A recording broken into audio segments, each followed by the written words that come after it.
I don't remember asking you a goddamn thing. You must listen. What I'm about to tell you will change the course of history. Some viewers may find the following video disturbing. Viewer discretion is advised. No matter how many doctors I go to, you gotta know that I'm always embarrassed. It was a reflection of my poor decision making. So this is a butt implant, right? Yes, it is. What happens if this breaks in someone? Here. Can it break? Yeah, it could. So interestingly, nothing's going to happen. No matter how many doctors I go to, you gotta know that I'm always embarrassed. It was a reflection of my poor decision making. So whenever a doctor sees it, they know that I made dumb decisions. And it just was embarrassing. Pulling down my pants to show somebody something that I did that makes me look deformed now. And that's really how I describe what I felt like. I looked deformed. Something I did though. It's one thing to be born with a deformation, but it's one thing to create a deformation for yourself. It is humiliating, to say the least. And so I pulled down my pants, and every time I would pull down my pants, the doctors would be stunned because the color, the lumps, the deformation was bad, for real. And so he looked at me and he said, listen, that's a severe case. He said, now I could take out about 70% of it, but your butt may not look right when I'm finished. He said, however, I have a friend. His name is Dr. William Camacho in Colombia. His name is Dr. William Camacho in Colombia. Love each and every one of you, and yeah, don't die trying to be fine and get butt shots. Don't do it. And this is the well-known Miss Stormy Wellington, stripper turned successful entrepreneur, giving game about the problems she had with cosmetic surgery from 20 years ago. I mean, you ladies get on my goddamn nerves, but I don't want y'all to die out here. I hope this video helps some of you young ladies make better decisions. Hit the button. I had butt injections done, and I almost died because of it. I spent a month in the hospital, 2 months in a nursing home. I had to learn to walk again. I was on my deathbed. But what did you have injected? The silicone? Well, I was told it was silicone, and then I was told it was biogel. In the end, we really don't know.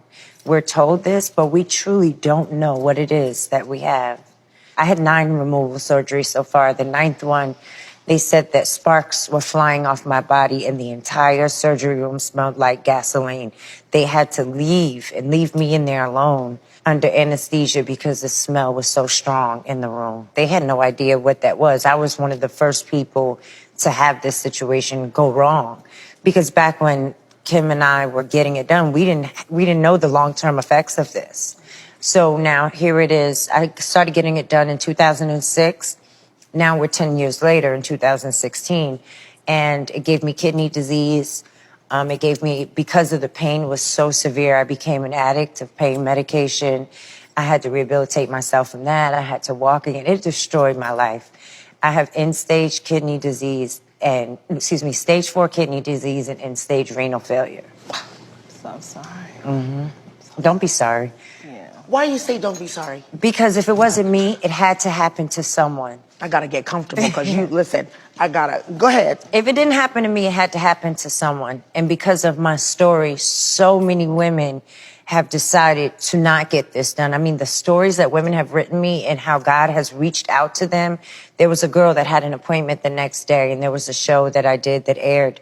She happened to be flicking through the channels, and she saw it and watched it and didn't go get her butt done the next day. After hearing your story? After seeing the show. She went in for a butt surgery but came out with no limbs. April Brown always felt unattractive to men because she didn't have a big bottom. Knowing this, someone at her job offered her a back alley injection from their home for the cheap. April, being desperate and really wanted to do it, got excited and agreed to it. The person then scheduled her for 4 injections. But during the first one, she felt odd because the person kept leaving during the procedure. So April requested it to stop. Turns out that person was injecting her with bathroom sealant and not silicone like she was supposed to into April's butt. And April ended up getting a staph infection from it that started eating away at her body fast. She was dying, so the hospital had to save her fast and ended up having to cut off her limbs to save her. Like and follow because my next story is crazy. She's so cute. She's ready. I just got a new everybody come on down here. Congratulations on that new girl. I hope you're ready to pop that shit. If you sit on something, sit on the face. No sitting on the booty. Nope, sit on his face. Yeah. Do you see these curves? Do you see that? Yes, I just feel like a brand new woman. Y'all need to come on down here to New Life Plastic Surgery and come get that done. Indianapolis woman is dead after traveling to the Dominican Republic for plastic surgery. It is a growing trend. U.S. citizens leaving the country to get those procedures. Terry reflects on the life of her twin sister. And she went to go get her body done in a DR, and she never made it back. Sha'Carri Terry was a mother to a 2-year-old and the proud owner of the Mini Blessings in Paradise Daycare. The surgery was performed by Dr. Jose DeSena, seen here before the surgery.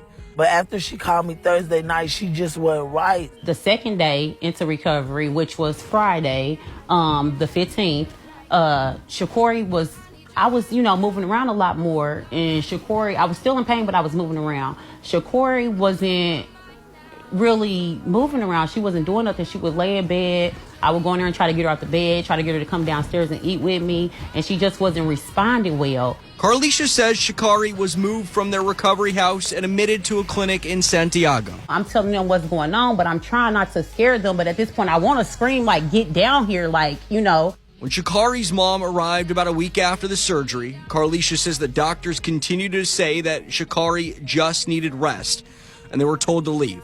Carlicia was set to come back to Indiana the next day. Her mother's talking to her. Her mother, basically, she tells me, like, Carlicia, I don't believe my daughter is alive. She was like, I know my daughter isn't alive. Why won't they tell me?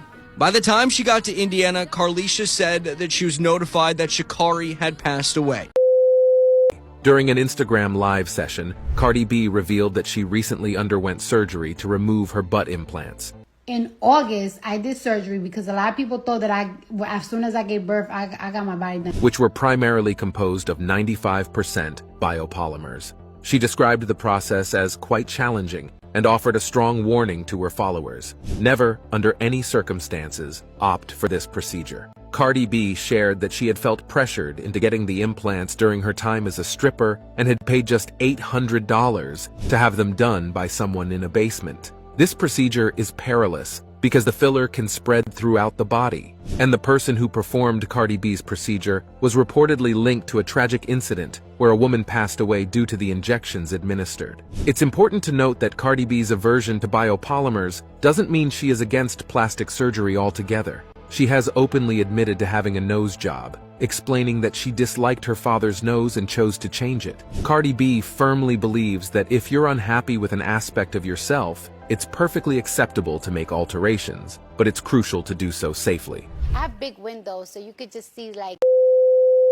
I had ass shots, which till this day, I realize even what I did, and even with me not consulting with anyone to do something like that, how insane that was. It's not that you go to a doctor, a professional person. No, it's some random person. I kept on being around Wayne and them. And at that time, Wayne, he always talking about big booties, and Wayne would have a new chick in the studio every session. So, and all I would hear them talking about is big butts. I didn't feel complete or good enough, good as them, as those girls, because this is what you're supposed to look like in the rap culture, and I don't look like that. But that was you telling yourself that, and not anyone else saying that to you. I think they said stuff sometimes jokingly. Jokingly. But to a young girl or up and coming rapper or anything like that, when it's from someone like Lil Wayne, it matters. Even if they're joking, they don't know the person that is there in that room with them is not finding it funny. Today we did a total en bloc capsulectomy and breast lift. The patient had a lot of pain, also concerned she has BII, so she wants her implants out, never wants them again. Wanted a total capsulectomy, so we did it. Kind of been starting to open this one a little already. This one's clearly not ruptured. And the problem is, when the capsule's tight, the shell sneaks up, and sometimes it's easy to accidentally clip it, and it squirts all over. Now, this is a little dry because it was sitting on the back table. And here we go, 300 cc's. It's not really calcified. Let's see if I can do this without popping it.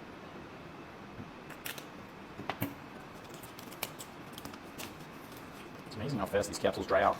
They're thin. Okay, 300 cc Mentor saline implants. Here's the fill valve. There's a little bit of calcifications on the outside, but it's nothing crazy. No funny stuff floating in there. Once in a while we'll find something funny floating. We're sending this in the specimen cups with formaldehyde. This goes to pathology. Thanks, guys. Ladies, I'm going on my 4th breast surgery in less than 2 years. I'm emotionally exhausted, so sit back, grab a drink, and let me tell you a little story. I first got my breast done, 485 cc's, saline, and this was probably in like 2007. One day I literally woke up and I was like, you know what? I want them bigger and I want silicone. So I scheduled the surgery and did that. So I went up to 700 cc's of silicone. A few months later, I started noticing something happening to my right breast, only the right breast, but I wasn't sure what it was. One day, my little sister was at my house, and I said to her, I took my shirt off, I said, why do my breasts look so different? Why does one look like a completely different boob? So she kind of touched it and looked at it, and she was like, I think you have capsular contracture on your right boob. And sure enough, that's what it was. For those of you who don't know what that is, it is your body's defense system noticing that there is something foreign in your body, and it starts building like this hard tissue around it, and that tissue causes the implant to be really hard and really high. So one boob was up here and one boob was down here. So scheduled surgery, went in to see the same surgeon, had I believe it's called a capsuledectomy, I may be saying that wrong, and everything was fine. So I thought. A few months later, I noticed it happened again. Same breast. So this time I'm like, okay, let's do something different. That different thing that I did was just found a new surgeon. I went to a surgeon in Tampa and she came up with this whole plan and she was gonna put some mesh in and do all of these things. And yeah, I had surgery again in December of 2022. This time I went to 650 instead of 700 cc's. I was in Atlanta in May. This was 5 or 6 months after my surgery, and I was asleep with no bra on, and when I woke up, the right breast implant had completely flipped, and you could tell it just looked so weird. The surgeon, by way of pictures, did confirm that the implant actually did flip, and I gave advice on how I could flip it back. You guys, my sister and I was in the bedroom on the floor flipping this implant, and it was one of the most traumatic things I've ever done. I will tell you about the most traumatic thing that I've done in this story time. So, breast implant flipped back to the right side. I went on about my day and my trip, and everything was fine.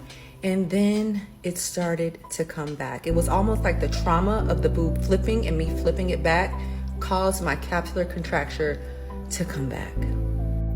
So a month later, it started getting hard and high again.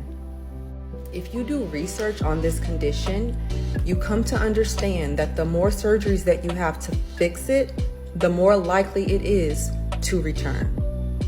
I knew that me getting new breast implants, that there was a high probability of it calculating again. So did some research and found a company that does ultrasound therapy and massage of the boob in hopes of kind of like loosening up the capsule and letting the boob soften and fall. The massaging part of it was one of the most painful things I've ever done in my life. It was so traumatic.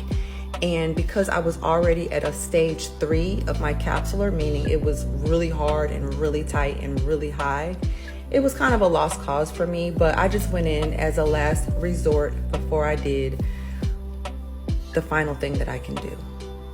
I have to get them taken out.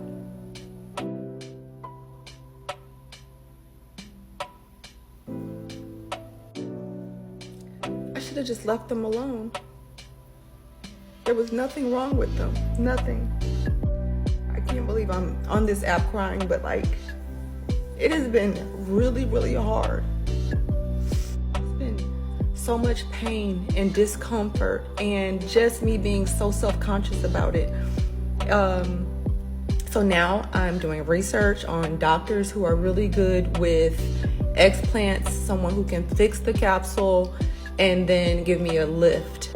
It is so important before you do anything that you know the risk involved. And you always, I know that I did this, you always hear them telling you these things, but you don't think it can happen to you until it does.